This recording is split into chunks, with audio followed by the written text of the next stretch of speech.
Hey everybody, welcome to Life Behind the Cover. I'm Taylor and today I'm doing the work in progress tag. So I've been first drafting my work in progress since November. I prepped it all through Proptober and started writing in November, though the idea has been in my mind for quite a while. And I realized that I have not given a lot of details about the book. I think part of that is me being scared for no reason that somebody's going to steal my book, which is not going to happen. That's ridiculous. And part of it is, I think, like anxiety about being like, what if people hate my book idea or think it's really stupid? But both of those reasons, I think, are dumb and not worth paying attention to. We're going to talk about my book now a little bit. So hopefully when you see me doing like vlogs and stuff like that and I talk a little bit about the book, you'll have more of an idea of what I'm actually doing in those vlogs. So the first question is, what is the working title of your book? Right now I'm calling it Magic with Heart, which I find very funny. It's not a good title, but I like calling it that right now. I do think eventually it'll be something maybe with heart in the title, but for now it's just Magic with Heart. Where did the idea for your book come? I always find this question hard to answer because I think things come from lots of different sources. I can tell you where I was when the idea came to me. I was working at a daycare in the infant room. I liked the idea of a chronically ill main character because I am chronically ill and I think we need to show characters who have disabilities but who are also able to do lots of things outside of that disability, and that's not the only thing that defines them, it's just one of them. I wanted a book that wasn't just, oh look how sad, chronically ill, which I think is probably a good amount of the books we have about chronically ill people right now in the world, and I think that that's fine. It definitely has its place. But I wanted something else. I love fantasy. I wanted to see a little bit of that in fantasy, so that was one part of it. The other part of it was I liked the idea of getting stuck with somebody. So that is kind of how the main relationship of my characters came into place. And I knew I wanted it to be fantasy, so it kind of, I took both those things and kind of went from there to get to where I developed those ideas a little more. What genre does your book fall under? I'm writing YA fantasy. I almost always write fantasy and I almost always write YA. Plus, I thought this book was a really fun, perfect fit for that. What actor would play your character? Oh my god, I have no idea. Let me Google. They're also like glam and pretty, obviously, because they're actresses, but I feel like my main character isn't really vibing with many of them. I do have a picture for my secondary main character, my main character's love interest, that I really like. There it is. Weirdly, I think Elle Fanning, maybe? She's not super close to how I describe and imagine my main character, but she's close enough. Yeah, I'm not really sure. The next question is to give a one-line synopsis of your book. I guess I'll like give it to you as like, when I explain my book, I hate when like the back of books are spoilery, so I kind of like pitch it up to the inciting incident and then kind of give like little hints to what's going to happen after.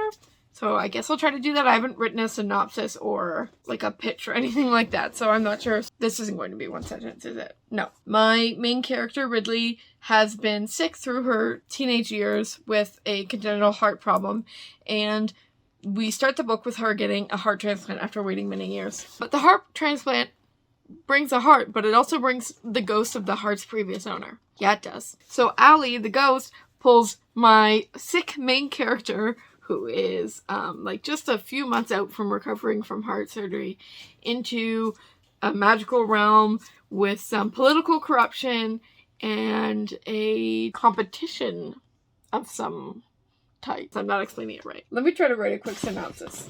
Okay, so I literally just sat down and wrote a little synopsis. It's not good, don't judge me, but it will kind of explain what the book is about. Ridley has been sick most of her life, but when she gets the call for a heart transplant, she expects that everything will change for the better. What she didn't expect was the ghost of the previous owner of the heart, a mage named Allie, to attach to her and drag her into an unknown magic world and a competition that could change the fate of the magical world itself. Also, she might fall in love with the ghost.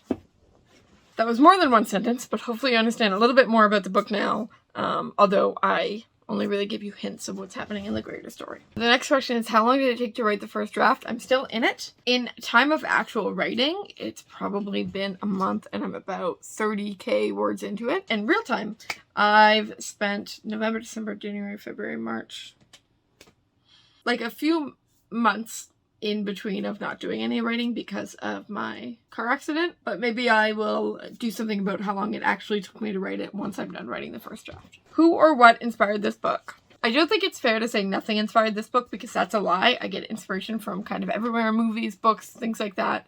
I'm thinking about like trips that I love that I'd like to put into it. So it was definitely inspired by people and things. I just, off the top of my head, can't really think about it. Like, I didn't have a moment where I was like, oh, I want my main character to really be like that. At least not one that I can remember. Like, for example, the middle grade that I'm currently brainstorming, even though I should be totally working on Magic with Heart, the main character is a lot of things, but I really wanted him to be shy because my nephew is shy, and I think we need to talk about shy kids a little more. I just really wanted to talk about what it's like being a shy kid and how we're kind of mean to shy kids, you know? When we really should be teaching that everybody's different and that if you're more extroverted, that's great, but to like also meet other kids on their level too. Anyway, that's completely different than what I'm talking about here. The last question is, what other things might pique a reader's interest?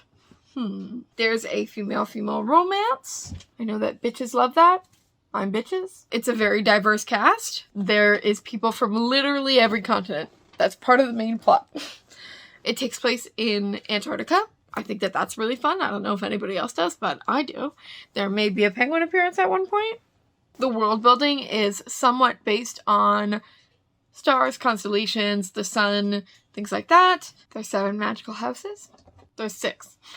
There's 6 magical houses, one of which is kind of trying to rig the events of the story to go in their favor. They're the villain of the story. That's not really spoilers. You find that out pretty early. Plus, I think the idea of a magical competition is really fun.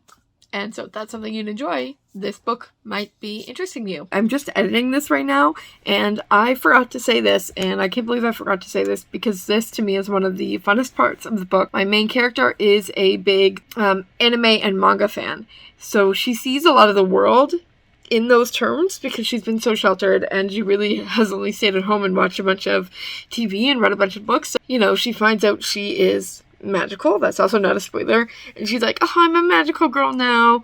And she would see things in terms of like, oh, this is my training arc kind of thing. So if you like anime, you would probably enjoy this character. But if you don't like anime, I still think you're able to like this book. All right, well, that's all the questions I have. Thank you for watching. Hopefully this told you a little bit more about what I'm working on.